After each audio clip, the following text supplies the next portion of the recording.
नमस्कार, स्वागत है आप सभी का टीडी न्यूज के इस खास बुलेटिन एक्सप्रेस 100 में, जहां हम आपके लिए लेकर आते हैं राजनीति, मनोरंजन, देश दुनिया, खेल और व्यापार जगत की सभी बड़ी खबरों को एक्सप्रेस यानी फटाफट अंदाज में। मैं हूं कृतिका। तो चलिए शुरुआत करते हैं एक्सप्रेस 100 की और देखते हैं खबरें तेज रफ्तार से। 18वीं लोकसभा के पहले सत्र का आज दूसरा दिन। कल नवनिर्वाचित सांसदों को शपथ दिलाई गई थी। आज भी बाकी बचे हुए नवनिर्वाचित सांसदों को शपथ दिलाई जाएगी। अस्थायी अध्यक्ष भर्तृहरि महताब सांसदों को दिलवा रहे हैं शपथ। नई लोकसभा में शपथ ग्रहण समारोह के दौरान भारत की विविध बहुभाषी और जाति परंपराओं का भी प्रदर्शन देखने को मिला। भाजपा के राष्ट्रीय अध्यक्ष जेपी नड्डा राज्यसभा में सदन के नेता बनाए गए। नड्डा पीयूष गोयल का स्थान लेंगे, जो अब महाराष्ट्र की उत्तर मुंबई सीट से लोकसभा सांसद चुने गए हैं। 18वीं लोकसभा के पहले सत्रों के दौरान कई अहम कार्य पूरे होने हैं और इनमें सबसे अहम है 26 जून को होने वाला लोकसभा अध्यक्ष का चुनाव। लोकसभा अध्यक्ष पद के लिए आज दाखिल किए जाएंगे नामांकन। एनडीए आज करेगा अपने उम्मीदवार के नाम का ऐलान।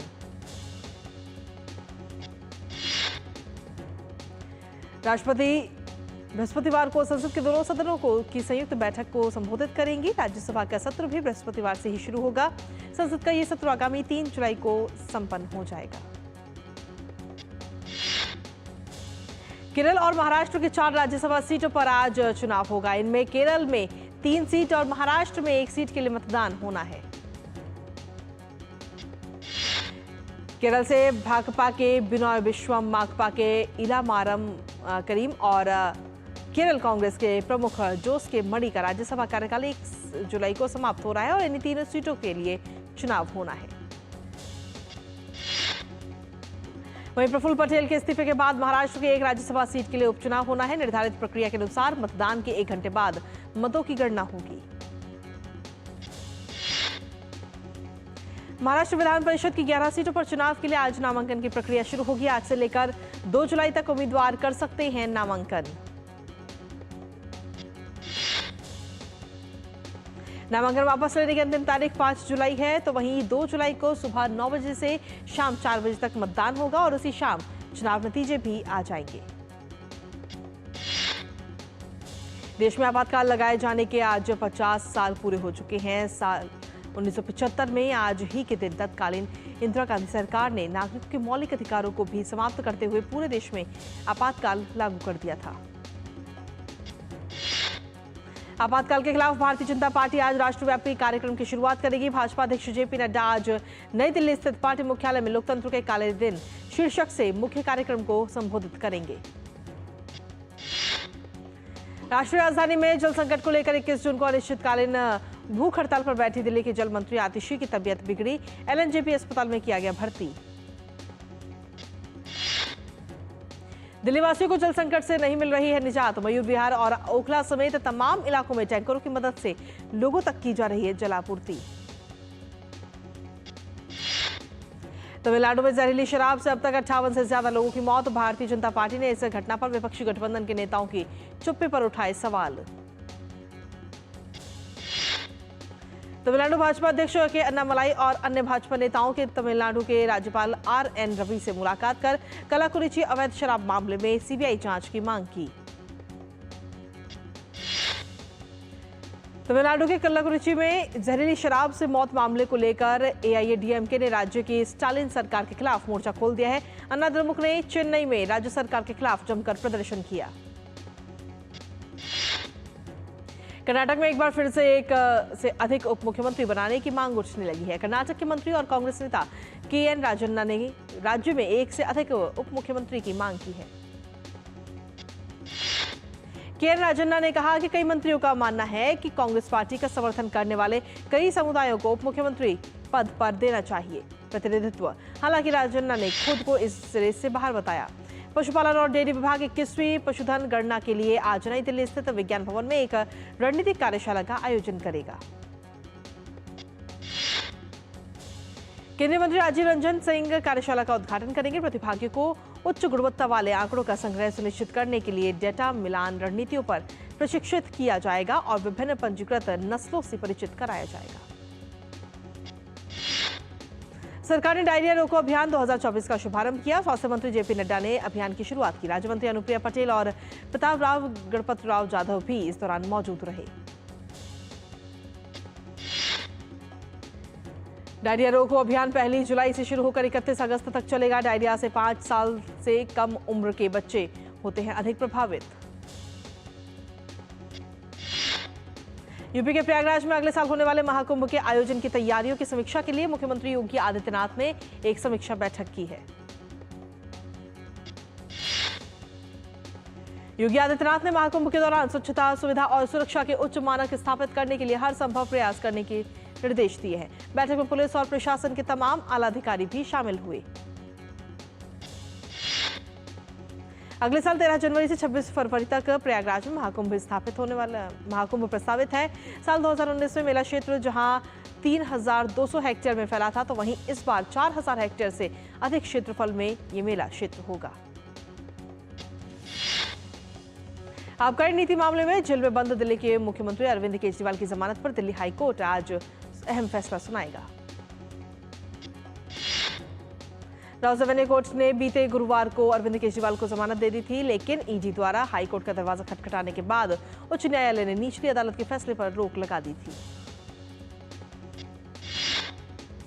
सुप्रीम कोर्ट ने दिल्ली के रिच एरिया में पेड़ों की कटाई पर सख्त नाराजगी जाहिर की है। सुप्रीम कोर्ट ने डीडी के वाइस चेयरमैन से पूछा कि किसके आदेश पर हो रही है पेड़ों की कटाई। सुप्रीम कोर्ट ने कहा कि 1100 से ज्यादा पेड़ काटे गए हैं और ये मामला बेहद गंभीर है। अदालत ने डीडीए के वाइस चेयरमैन से पूछा कि क्या एलजी ने पेड़ कटने से पहले 3 फरवरी को उस जगह का दौरा किया था। शिक्षा मंत्रालय ने शिक्षा संस्थानों को तंबाकू मुक्त बनाने के लिए राष्ट्रव्यापी अभियान आरंभ किया है। ग्लोबल यूथ टोबैको सर्वे 2019 के अनुसार देश भर में 13 से 15 वर्ष की आयु के 8.5% स्कूली छात्र विभिन्न रूपों में तंबाकू का सेवन करते पाए गए हैं। आईएनएस सुनयना मॉरिशस के पोर्ट लुई की अपनी यात्रा संपन्न कर मॉरिशस के संयुक्त ईईजेड निगरानी के अगले चरण पर रवाना। आईएनएस सुनयना की पोर्ट लुई की 2 दिवसीय यात्रा के दौरान अंतर्राष्ट्रीय योग दिवस के अवसर पर संयुक्त योग सत्र और खेल कार्यक्रमों में भारतीय नौसेना और मॉरिशस राष्ट्रीय तट रक्षक कर्मियों ने हिस्सा लिया। नई दिल्ली के 11 वर्षीय छात्र अद्वैय मिश्रा ने अंतर्राष्ट्रीय शैक्षणिक चैंपियनशिप में विज्ञान और शैक्षणिक विषय में बी प्रतियोगिता जीती और भूगोल विषय में उपविजेता रहे।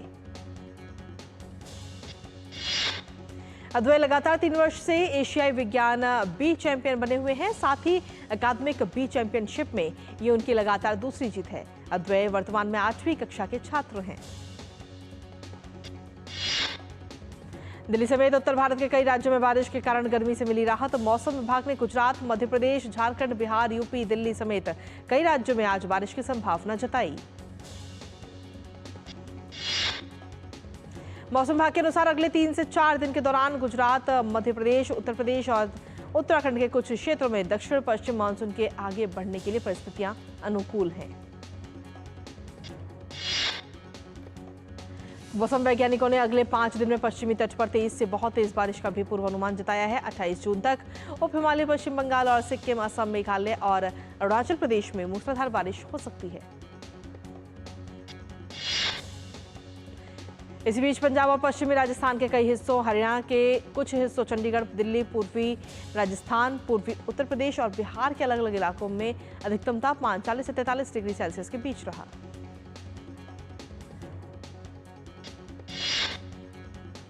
और एक्सप्रेस 100 में खबरों का सिलसिला यूं ही लगातार जारी। वक्त एक छोटे से ब्रेक का, आप बने रहिए हमारे साथ। बढ़िया है, प्राकृतिक हल्दी, मिर्ची, धनिया नहीं, मिर्ची, धनिया, हल्दी, MDH। डॉक्टर ऑर्थो ऑयल के रेगुलर मसाज से जॉइंट हेल्थी रहते हैं। और अगर प्रॉब्लम बहुत पुरानी है तो डॉक्टर ऑर्थो कैप्सूल्स साथ लेना ना भूलें। अब दर्द भी घुटने टेकेगा। बात जब पीढ़ियों के लिए बनने वाले घर की हो तो जिम्मेदारी बड़ी हो जाती है। गैलेंट समझता है ये जिम्मेदारी। अब डबल M रिब्स के साथ गैलेंट एडवांस TMT रीबार, निर्माण का रियल हीरो। और ब्रेक के बाद एक बार फिर से स्वागत आप सभी का। वापस रुक करेंगे एक्सप्रेस 100 का। पेटीएम की पेरेंट कंपनी 197 कम्युनिकेशंस ने अपने ट्रैवल सेगमेंट पर ध्यान केंद्रित करते हुए global travel aggregators sky scanner, Google flights और वीगो के साथ साझेदारी का ऐलान किया है। टेलीकॉम सेक्टर की दिग्गज कंपनी भारतीय Airtel telecom towers company Indus towers में अतिरिक्त 3% हिस्सेदारी हासिल करने के लिए वोडाफोन पीएलसी के साथ चर्चा कर रही है। 28 जून 2024 से भारत के सरकारी बॉन्ड को JP Morgan emerging market bond index में शामिल किया जा रहा है। इससे थाईलैंड, पोलैंड और चेक गणराज्य जैसे देशों की वेटेज अगले 10 महीनों में कम हो सकती है। अंतर्राष्ट्रीय रेटिंग एजेंसी S&P ग्लोबल ने मौजूदा वित्त वर्ष के लिए भारत की विकास दर के अनुमान को 6.8% पर बरकरार रखा है। देश के चालू खाते में इस साल जनवरी-मार्च तिमाही में सरप्लस की स्थिति रही और ये $5.7 अरब रहा, जो सकल घरेलू उत्पाद का 0.6% है। जापान की वाहन कल ऊर्जा क्षेत्र की दिग्गज मुसाशी सेमित्सु इंडस्ट्रीज की सहायक company Musashi auto parts India ने चालू वित्त वर्ष के आखिर तक अपने इलेक्ट्रिक वाहन कल पुर्जों के लिए स्थानीयकरण को मौजूदा 10% से बढ़ाकर 60 से 70% करने का योजना का ऐलान किया है। केंद्रीय अप्रत्यक्ष कर और सीमा शुल्क बोर्ड की ओर से जारी किए गए डेटा के मुताबिक जीएसटी लागू होने के बाद घरों में उपयोग होने वाली कई वस्तुओं जैसे आटा, कॉस्मेटिक, टेलीविजन और रेफ्रिजरेटर आदि की कीमतों में कमी आई है। एक रिपोर्ट से मिली जानकारी के अनुसार सरकार की ओर से रेलवे, डिफेंस और रिन्यूएबल सेक्टर में लगातार पूंजीगत व्यय किए जाने के कारण कैपिटल गुड्स बनाने वाली कंपनियों के राजस्व में वित्त वर्ष 2024-25 में उछाल देखने को मिल सकता है। दूरसंचार नियामक ट्राई ने अनचाही कॉल पर अंकुश के लिए सोमवार को दूरसंचार कंपनियों से कहा कि वो अपने मोबाइल ऐप और वेब पोर्टल को स्पैम संबंधी शिकायतों के पंजीकरण और वरीयता एवं सहमति की सेटिंग के लिए उपयोगकर्ताओं के अधिक अनुकूल बनाएं। केंद्र सरकार ने जमाखोरी रोकने और गेहूं के दाम नियंत्रित करने के लिए तत्काल प्रभाव से गेहूं पर भंडारण सीमा लगा दी है, जो 31 मार्च 2025 तक प्रभावी रहेगी। सरकार ने कहा कि वो कीमत पर अंकुश लगाने के लिए अन्य विकल्पों पर भी विचार करने के लिए तैयार है। इनमें आयात शुल्क की समीक्षा भी शामिल है। इस समय गेहूं के आयात पर 40% शुल्क लगता है। दूरसंचार विभाग आज 96,317.65 करोड़ रुपए के स्पेक्ट्रम की नीलामी शुरू करेगा। नीलामी के पिछले 6 दौर की तुलना में संचार ऑपरेटरों द्वारा सबसे कम बयाना राशि जमा किए जाने और कंपनियों द्वारा स्पेक्ट्रम के नवीकरण पर ध्यान केंद्रित करने की घोषणा के कारण विश्लेषकों का कहना है कि ऐसी स्थिति में नीलामी में कोई खास प्रगति होने की संभावना नहीं है। वित्त मंत्रालय ने पीएम विश्वकर्मा जन सुरक्षा और मुद्रा योजना सहित विभिन्न फाइनेंशियल इंक्लूजन स्कीम की प्रगति की समीक्षा के लिए आज सार्वजनिक क्षेत्र के बैंक प्रमुखों की बैठक बुलाई है। बैठक की अध्यक्षता वित्तीय सेवा सचिव विवेक जोशी करेंगे। बैठक में PM Vishwakarma, stand up India, PM Svanidhi और अन्य कई प्रमुख योजनाओं की प्रगति की समीक्षा की जाएगी। भारत आज से 27 जून तक नई दिल्ली में चीनी सेक्टर में वैश्विक कार्यक्रम ISO परिषद बैठक की मेजबानी करेगा। इस कार्यक्रम में 30 से ज्यादा देशों के प्रतिनिधि और कई अंतर्राष्ट्रीय संगठनों के प्रतिनिधि भी शामिल हो रहे हैं। केंद्रीय मंत्री प्रहलाद जोशी करेंगे इस कार्यक्रम का उद्घाटन। चीनी और जैव ईंधन सेक्टर के महत्वपूर्ण मुद्दों पर किया जाएगा विचार विमर्श। कोयला मंत्रालय के रणनीतिक निर्देशन के अंतर्गत ईस्टर्न कोलफील्ड्स लिमिटेड ने झारखंड में भूमिगत कोयला गैसीकरण के लिए भारत की पहली पायलट परियोजना का शुभारंभ किया है। कोयला गैसीकरण के उपयोग के माध्यम से इसे औद्योगिक अनुप्रयोगों के लिए मीथेन, हाइड्रोजन, कार्बन मोनोऑक्साइड और कार्बन डाइऑक्साइड जैसे मूल्यवान गैसों में परिवर्तित करना इस पहल का उद्देश्य है। खान मंत्रालय ने महत्वपूर्ण और रणनीतिक खनिजों की नीलामी का चौथा दौर शुरू किया। केंद्रीय मंत्री जी किशन रेड्डी ने कहा कि अब तटीय खनिज ब्लॉकों की नीलामी का पहला दौर 100 दिनों के भीतर शुरू किया जाएगा। पाकिस्तान का व्यस्त बंदरगाह शहर कराची भीषण गर्मी की चपेट में है। शहर में पारा 41 डिग्री सेल्सियस तक पहुंच गया है। रूस और यूक्रेन के बीच जारी हिंसा पर रूस ने अमेरिका पर बड़ा आरोप लगाया है। रूस के संयुक्त राष्ट्र राजदूत वासिली नेवेंजिया ने कहा कि क्रीमिया के सेवस्तोपोल पर हुए हमले में अमेरिका सीधे तौर पर शामिल है। विकिलीक्स के संस्थापक जूलियन असांजे 24 जून को रिहा हो चुके हैं। जूलियन को लंदन के उच्च न्यायालय ने जमानत दी है। इसके बाद दोपहर के समय स्टैनस्टेड हवाई अड्डे से वो विमान में सवार होकर ब्रिटेन से रवाना हुए। दरअसल असांजे को 62 महीने की सजा सुनाई गई थी, जो कि वो पहले ही काट चुके हैं। जूलियन असांजे ने कुल 1901 दिन जेल में बिताए हैं। असांजे की रिहाई के लिए एक वैश्विक अभियान चलाया गया था। मैक्सिकन समुद्र तट स्थल पर उष्णकटिबंधीय तूफान अल्बर्टो के गुजरने के बाद आए उच्च ज्वार ने दक्षिण पूर्वी प्लाया डेल कार्मेन में भारी नुकसान पहुंचाया है। संयुक्त राष्ट्र के महासचिव एंटोनियो गुटेरेस ने इजराइल पर उनके बारे में गलत सूचना फैलाए जाने का आरोप लगाया है। गुटेरेस ने एक प्रेस वार्ता के दौरान इजराइल का नाम लिए बगैर कहा कि उन पर यह आरोप लगे हैं कि उन्होंने कभी भी हमास की निंदा नहीं की और वो हमास के समर्थक हैं।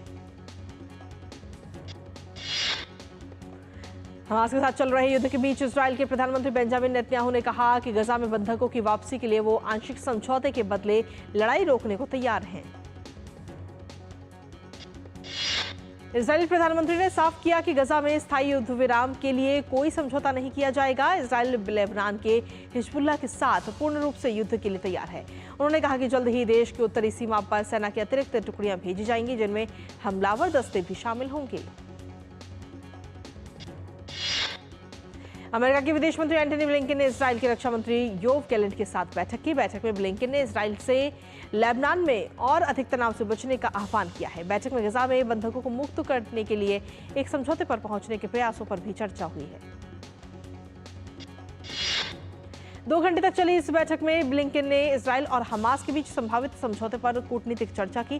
चर्चा में सभी बंधकों की रिहाई और फिलिस्तीनी लोगों की पीड़ा कम करने पर बात हुई है। इजराइल के रक्षा मंत्री योव गैलेंट ने CIA प्रमुख बिल बर्न्स से भी मुलाकात की। यूक्रेन के पूर्वी शहर में रूसी मिसाइलें हमले में 5 लोगों की मौत हो गई, तो वहीं 4 बच्चों सहित 41 लोग घायल हो गए।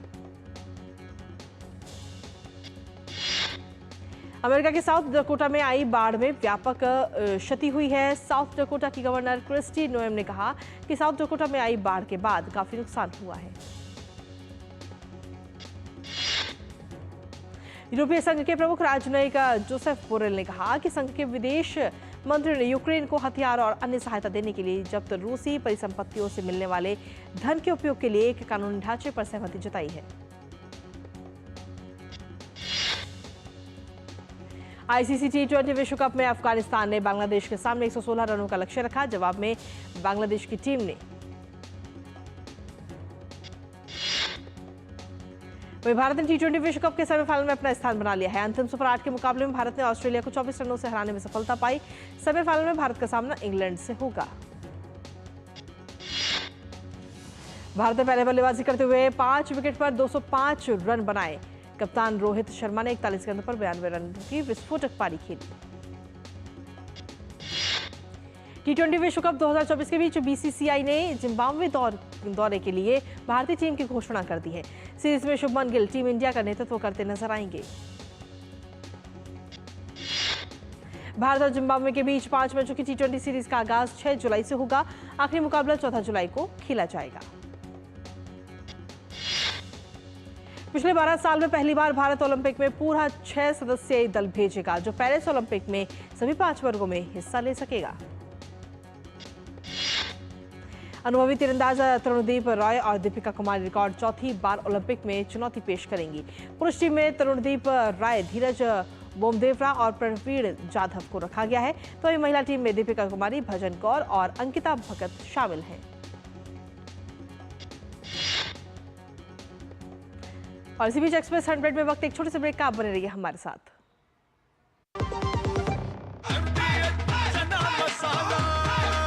अब छोलिया हो या लोबिया, सफेद चने या काले चने, सब कुछ मजेदार बने।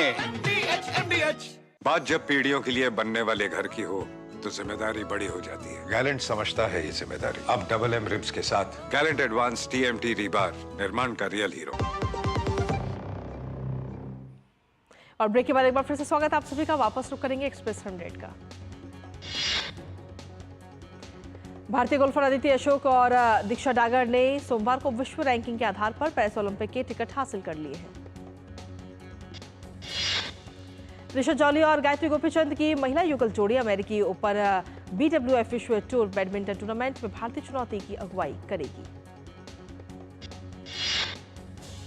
खेल मंत्रालय के मिशन ओलंपिक सेल ने चेक गणराज्य में कोच डेविड कोस्टेलेकी के साथ अभ्यास के ट्रैप निशानेबाज राजेश्वरी कुमारी के अनुरोध को मंजूरी दे दी है।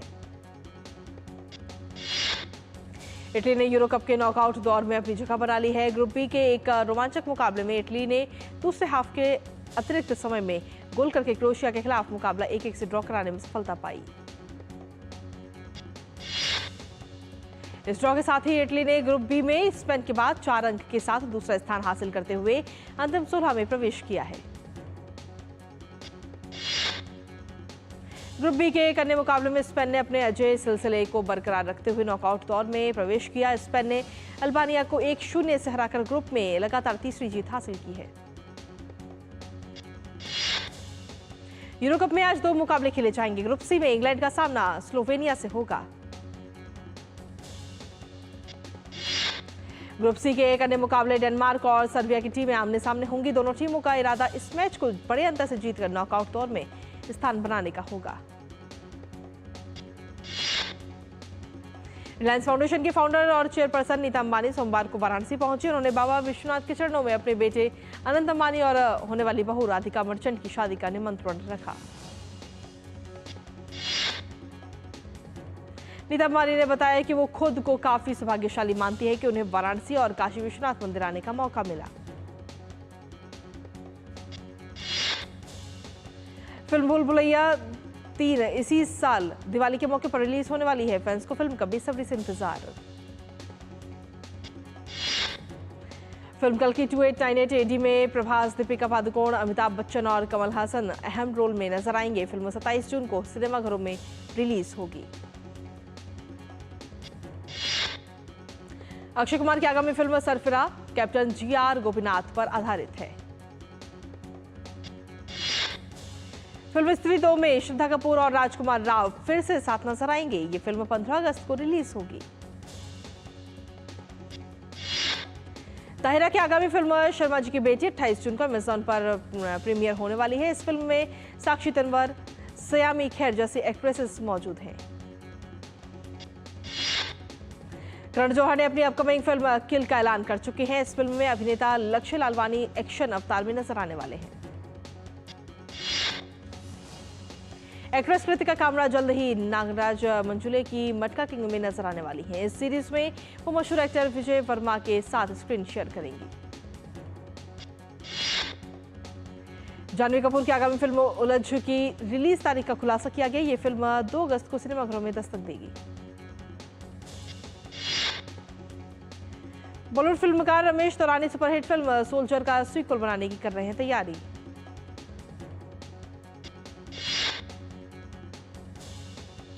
और अक्षय कुमार और तापसी पन्नू की आने वाली फिल्म खेल खेल में ये फिल्म 15 अगस्त को रिलीज होगी।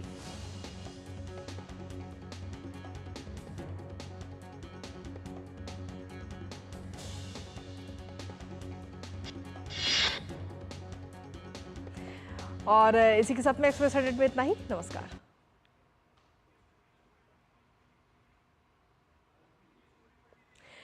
और चलिए एक्सप्रेस 100 में आगे बढ़ेंगे और एक अन्य खबर का भी रुख कर लेते सीवी, जहां परीक्षा सुधारों पर केंद्र की हाई लेवल पैनल की कल बैठक हुई है। उस हाई लेवल कमेटी के गठन की घोषणा शनिवार को हुई थी। इस कमेटी परीक्षा प्रक्रिया के तंत्र में सुधार, डेटा सुरक्षा, प्रोटोकॉल में सुधार और एनटीए की कार्यप्रणाली पर सिफारिशें करने का कार्य करेगी। इस समिति के नेतृत्व की जिम्मेदारी इसरो के पूर्व अध्यक्ष डॉक्टर के राधाकृष्णन को सौंपी गई है। The first meeting of the high level committee of experts that was set up by the Government of India, Ministry of Education, for looking at the entire gamut of entrance tests in the country, met today. And the first priority for us is to elicit from the students and parents of this country their concerns and their suggestions. We are going to engage with them as far as possible in person or through the electronic media. And in the next fortnight, we like to consolidate this. The next priority for us is to build quickly a robust system for starting the tests. We are also looking at the future, especially to develop in this country a robust system, a tamper-proof system, the system with zero error, and a system that will lessen the difficulties and stress for the students with adequate flexibility built into it. और वहीं इससे पहले आपको बता दें कि शनिवार यानी कि 22 जून को शिक्षा मंत्रालय ने परीक्षा प्रक्रिया के तंत्र में सुधार, डाटा सुरक्षा प्रोटोकॉल में सुधार और एंटी कारण प्रणाली पर सिफारिश करने के लिए विशेषज्ञों की एक उच्च स्तरीय समिति के गठन का भी ऐलान किया था। इस समिति के नेतृत्व की जिम्मेदारी इसरो के पूर्व अध्यक्ष डॉक्टर के राधाकृष्णन को सौंपी गई थी। वहीं आपको बता दें कि 7 सदस्यीय समिति अगले 2 महीनों में मंत्रालय को अपनी रिपोर्ट सौंपेगी। इसको लेकर शिक्षा मंत्रालय की तरफ से कहा गया है कि राष्ट्रीय परीक्षण एजेंसी यानी एनटी के माध्यम से परीक्षाओं के पारदर्शी, सुचारू और निष्पक्ष संचालन को सुनिश्चित करने के लिए उच्च शिक्षा विभाग, शिक्षा मंत्रालय ने परीक्षा प्रक्रिया में सुधार के तंत्र में सुधार पर सिफारिश करने के लिए विशेषज्ञों की एक उच्च स्तरीय समिति का गठन किया गया है। और इसी के साथ फिलहाल एक्सप्रेस न्यूज में मेरे साथ इतना ही। मुझे और हमारी पूरी टीम को दीजिए अनुमति। नमस्कार।